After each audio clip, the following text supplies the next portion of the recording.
কিরে কেটু যদি তুই কালকে আমাকে ডাকলি না কেন রে তোদের বাড়িতে মাংস খেতে?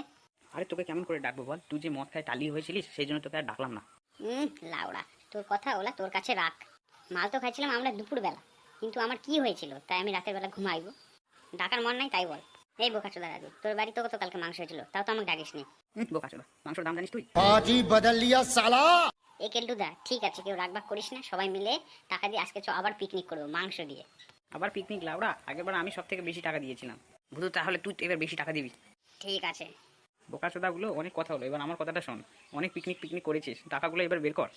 ওই তো সেদিনের মতনই সবাই সবার বাড়ির থেকে নিয়ে নেবো। এগুলোদা আমরা মাংস আনতে গেলাম।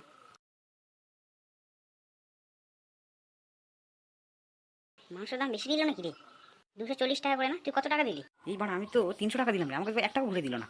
আবার যাবি ওই কসাই চোদার কাছে? থাক, কালকে নিয়ে নেবো।